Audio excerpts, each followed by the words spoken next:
So we have the setup is that Jesus is gaining traction. People are starting to believe in him.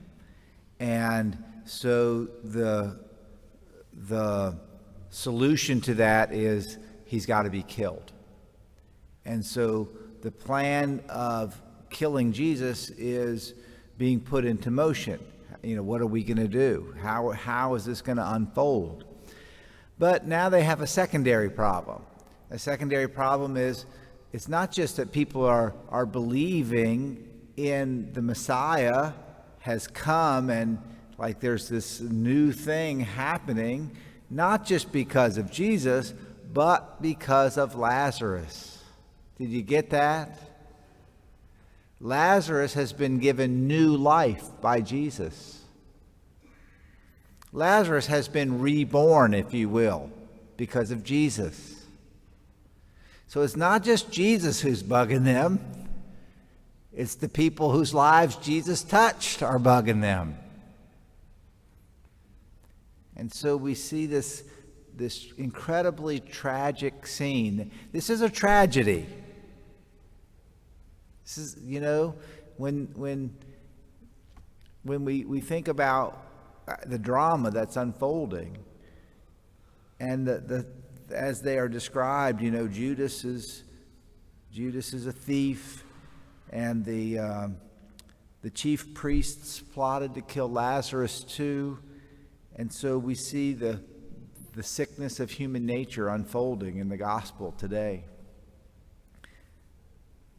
And again, I know you're here today to worship Jesus. You're here today to bend your knee in adoration and to give him glory and praise, to seek to be healed and strengthened by him. But again, we have to be very careful about being the them and the us, and they're the bad guys and we're the good guys and all of those things, because let me tell you, the chief priests, they were convinced they were the good guys. They did not wake up in the morning and say, how do I do evil today? And so, but as I mentioned last week, so I'm going to hit this nail again today. They were closed-minded. They were utterly and absolutely done, zip-tied. It was over. Jesus is bad.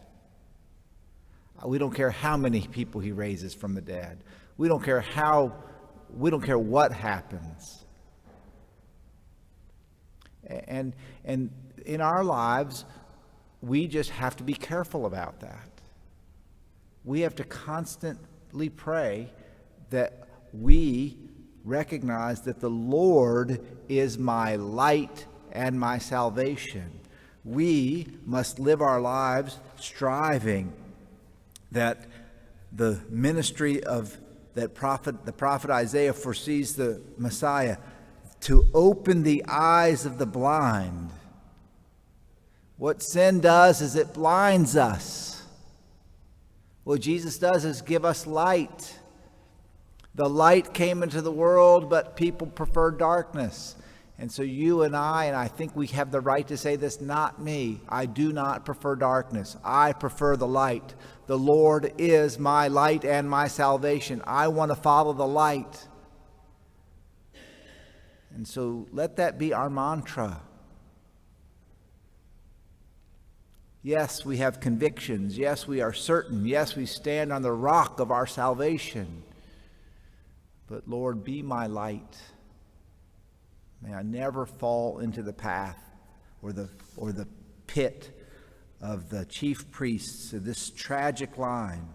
And the chief priest plotted to kill Lazarus too, because many Jews were turning away. How blind can you be, But again, that's human nature, unhealed by God's grace. Thank you, Lord, for the grace that you have given us. May we always walk in the light.